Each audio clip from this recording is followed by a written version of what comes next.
Hi everyone, and welcome back to Let's Get Reading. We are continuing Frankenstein by Mary Shelley, and we are on Chapter 5. It was on a dreary night of November that I beheld the accomplishment of my toils. With an anxiety that almost amounted to agony, I collected the instruments of life around me, that I might infuse a spark of being into the lifeless thing that lay at my feet. It was already 1 in the morning. The rain pattered dismally against the panes, and my candle was nearly burnt out, when by the glimmer of a half-extinguished light, I saw the dull yellow eye of the creature open. It breathed hard, and a convulsive motion agitated its limbs. How can I describe my emotions at this catastrophe, or how delineate the wretch whom with such infinite pains and care I had endeavored to form? His limbs were in proportion, and I had selected his features as beautiful. Beautiful! Great God! His yellow skin scarcely covered the work of muscles and arteries beneath. His hair was of a lustrous black and flowing, his teeth of a pearly whiteness, but these luxuriances only formed a more horrid contrast with his watery eyes, that seemed almost of the same color as the dun white socks in which they were set, his shriveled complexion and straight black lips. The different accidents of life are not so changeable as the feelings of human nature. I had worked hard for nearly 2 years, for the sole purpose of infusing life into an inanimate body. For this I had deprived myself of rest and health. I had desired it with an ardor that far exceeded moderation. But now that I had finished, the beauty of the dream vanished, and breathless horror and disgust filled my heart. Unable to endure the aspect of the being I had created, I rushed out of the room and continued a long time traversing my bedchamber, unable to compose my mind to sleep. At length lassitude succeeded to the tumult I had before endured, and I threw myself on the bed in my clothes, endeavoring to seek a few moments of forgetfulness. But it was in vain. I slept, indeed, but I was disturbed by the wildest dreams. I thought I saw Elizabeth, in the bloom of health, walking in the streets of Ingolstadt. Delighted and surprised, I embraced her. But as I imprinted the first kiss on her lips, they became livid with the hue of death. Her features appeared to change, and I thought that I held the corpse of my dead mother in my arms. A shroud enveloped her form, and I saw the grave worms crawling in the folds of the flannel. I started from my sleep with horror. A cold dew covered my forehead, my teeth chattered, and every limb became convulsed. When, by the dim and yellow light of the moon, as it forced its way through the window shutters, I beheld the wretch, the miserable monster whom I had created. He held up the curtain of the bed, and his eyes, if eyes they may be called, were fixed on me.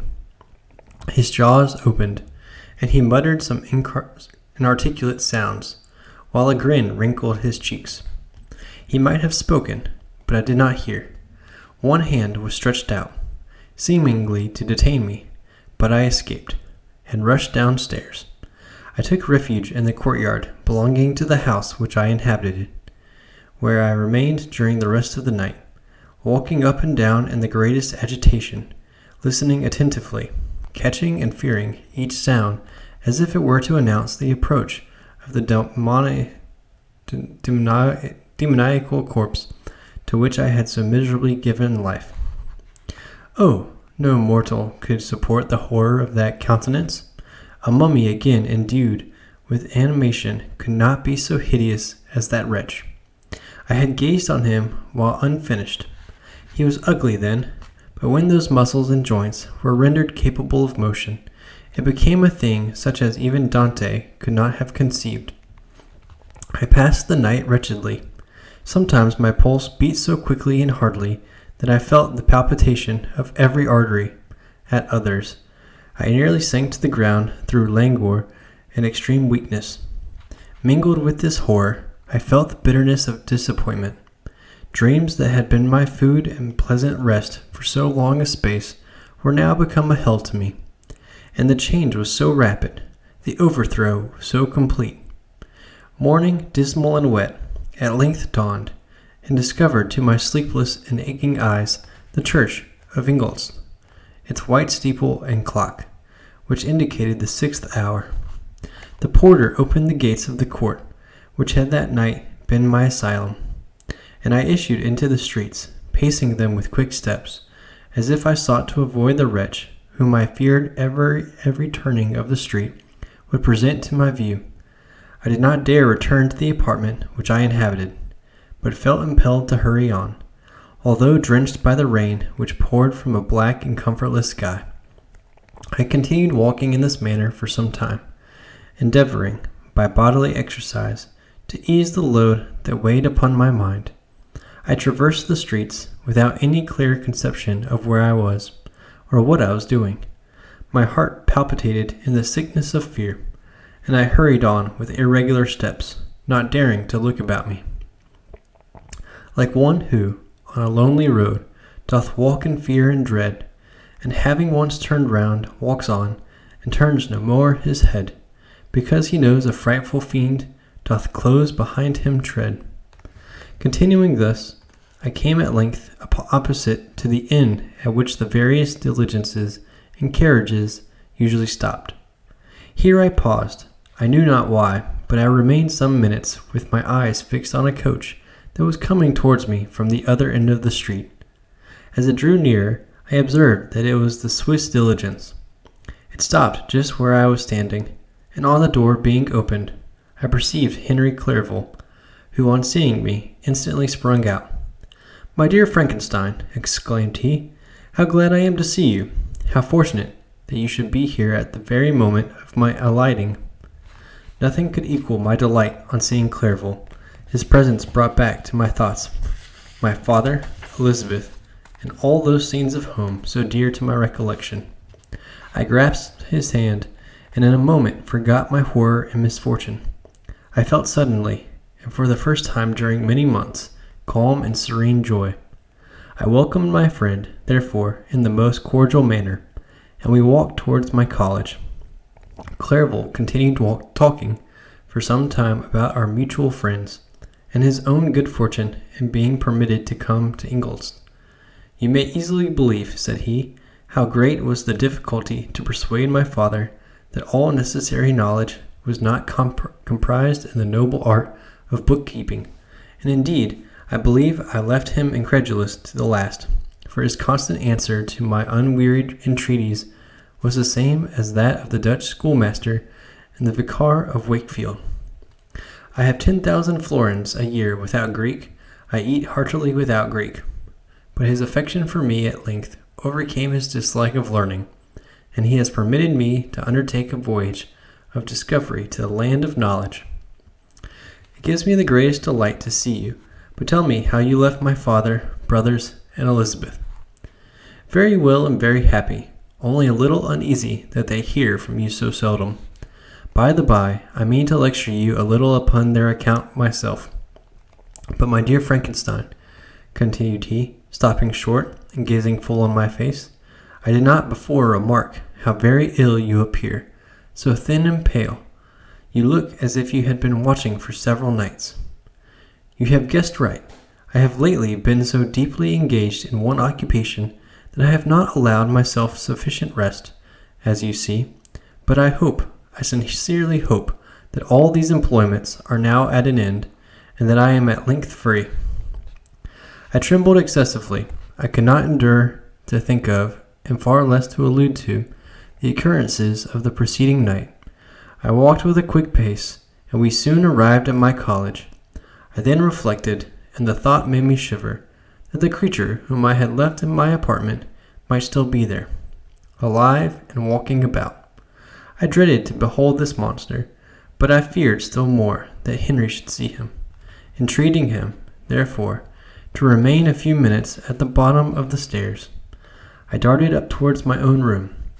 My hand was already on the lock of the door before I recollected myself. I then paused, and a cold shivering came over me. I threw the door forcibly open, as children are accustomed to do when they expect a spectre to stand in waiting for them on the other side. But nothing appeared. I stepped fearfully in. The apartment was empty, and my bedroom was also freed from its hideous guest. I could hardly believe that so great a good fortune could have befallen me. But when I became assured that my enemy had indeed fled, I clasped my hands for joy and ran down to Clairville. We ascended into my room, and the servant presently brought breakfast, but I was unable to contain myself. It was not joy only that possessed me. I felt my flesh tingle with excess of sensitiveness, and my pulse beat rapidly. I was unable to remain for a single instant in the same place. I jumped over the chairs, clapped my hands, and laughed aloud. Clairville at first attributed my unusual spirits to joy on his arrival, but when he observed me more attentively, he saw a wildness in my eyes for which he could not account, and my loud, unrestrained, heartless laughter frightened and astonished him. "My dear Victor," cried he, "what, for God's sake, is the matter? Do not laugh in that manner. How ill are you? What is the cause of all this?" "Do not ask me," cried I, putting my hands before my eyes, for I thought I saw the dreaded spectre glide into the room. "He can tell. Oh, save me, save me!" I imagined that the monster seized me. I struggled furiously and fell down in a fit. Poor Clairville, what must have been his feelings? A meeting which he anticipated with such joy, so strangely turned to bitterness. But I was not the witness of his grief, for I was lifeless, and did not recover my senses for a long, long time. This was the commencement of a nervous fever, which confined me for several months. During all that time, Henry was my only nurse. I afterwards learned that, knowing my father's advanced age and unfitness for so long a journey, and how wretched my sickness would make Elizabeth, he spared them this grief by concealing the extent of my disorder. He knew that I could not have a more kind and attentive nurse than himself, and firm in the hope he felt of my recovery, he did not doubt that, instead of doing harm, he performed the kindest action that he could towards them. But I was in reality very ill, and surely nothing but the unbounded and unremitting attentions of my friend could have restored me to life.